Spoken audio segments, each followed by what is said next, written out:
get low when the whistle go.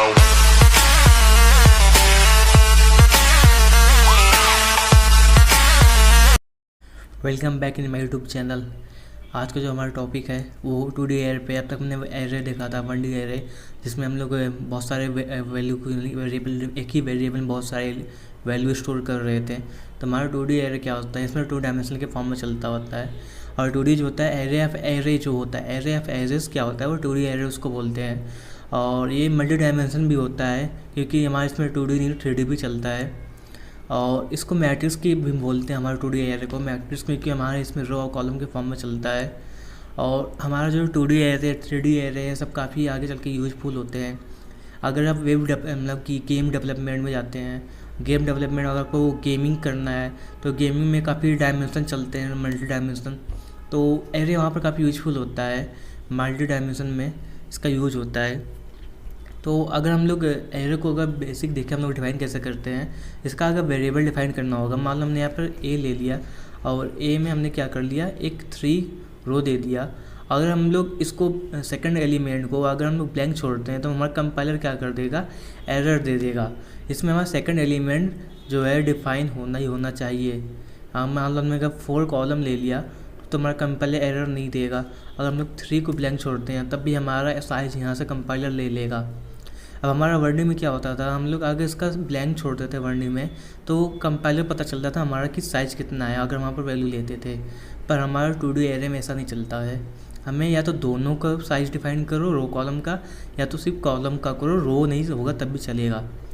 तो मान लो अगर हमने 3 यहाँ पर 4 ले लिया, अगर हमें इसकी वैल्यू देना पड़ेगा तो हम लोग कर्ली ब्रैकेट में इसका वैल्यू देते हैं और एक कर्ली ब्रैकेट और लगाएंगे रो के लिए। मान लो एक रो हमने दे दिया 1, 2, 3 ए दे दिया, उसके बाद इस कर्ली ब्रैकेट पे कॉमा लगाएंगे और एक दूसरे रो के लिए हमने वैल्यू मान लो ले लिया 4, 5, 6। ओके, क्योंकि हमारा रो 3 है और कॉलम 4 है।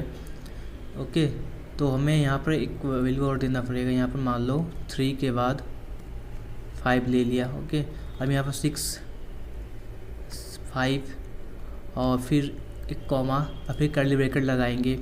अब यहाँ पर फिर वैल्यू दे देंगे 4, 6, 8, 5 ऐसा दे दिया हमने। अब देखो यहाँ पर हमने 3 रो ले लिया कर्ली ब्रैकेट में। अब इसकी वैल्यू यहाँ पे स्टोर कर लिया हमने। यहाँ से हम लोग वैल्यू को ऐसे अगर 2D एरे में से डिफाइन करना है ऐसे भी कर सकते हैं, या फिर अगर हम लोग एक चीज़ और चाहें यहाँ पर इस तरह से ना करके हम लोग सपोज को हमने एक ही कर्ली ब्रैकेट में एक ही कर्ली ब्रैकेट में लोग क्या करते हैं, पूरा वैल्यू दे देते हैं। अगर देखो अगर हमें एलिमेंट निकालना तो एलिमेंट कैसे निकालेंगे, अगर हमारे इस पूरे 3, 4 मतलब 3 रो 4 कॉलम में हमारे कितने एलिमेंट हो गए, 3 × 4 जितने रो जितने कॉलम उनका अगर मल्टीप्लाई कर देंगे उतने हमारे एलिमेंट हो गए, तो 12 एलिमेंट आएंगे। तो 1, 2, 3, 4, 5, 6, 7, 8, 9, 10, 11, 12 ये हमारे इतने एलिमेंट इसमें स्टोर होंगे। ओके, हम लोग अगर एलिमेंट कितने होंगे इसमें अगर पता करना है तो जितने रो और जितने कॉलम उनका मल्टीप्लाई कर देंगे। तो हमारे 2 तरीके हैं, इसका अगर उनका वैल्यू देना है। ओके, अगर हमें यूजर्स लेना है तो यूजर्स कैसे लेते हैं वो भी देखते हैं। अगर मान लो हमें यूजर्स लेना है तो हमने इंडिविजुअल ले लिया। ओके, और यहाँ पर एक आई और जे ये हमने डिफाइन कर लिया। हाँ, अब हमें सपोज करो यहाँ पर एक एरे के लिए वेरिएबल डिफाइन करना पड़ेगा। तुमने रो कॉलम कर लिया तो एक इंटीजर लेते हैं जिसमें ए लेते हैं। अब यहाँ पर हम लोग उसका साइज़ देते हैं 3 ले लिया और फिर उसका 4, ये हमारा रो कॉलम इसका यहाँ पर साइज़ डिफाइन कर दिया। अब यूजर्स लेना है तो हम लोग को पता है पहले हम लोग को इस फॉर लूप चलाना पड़ता है। तो 2 लूप चलाएँगे, एक रो के लिए एक कॉलम के लिए। तो हमारा साइज़ कहाँ से होगा, क्योंकि हमारा ये जो इंडेक्स का चलता है एन से चलता है तो 0 से चलेगा। तो y = 0 ले लिया और फिर सेमीकोलन। अब कहाँ तक चलेगा, हमारा रो कितना है 3 है तो y <3 होगा, इक्वल नहीं होगा क्योंकि n-1 चलता है। फिर सेमीकोलन, फिर इंक्रीमेंट लगा देंगे और उसके बाद फिर एक लूप चलेगा। हाँ, फिर एक लूप चला देंगे। अब इस लूप में किसके लिए चलेगा, हमारा कॉलम के लिए चलेगा। j = 0 और <, कितना चलेगा 4 तक चलेगा। तो फिर सेमीकोलन, फिर जे इंक्रीमेंट। अब इस लूप में क्या कर देंगे, स्कैन कर देंगे।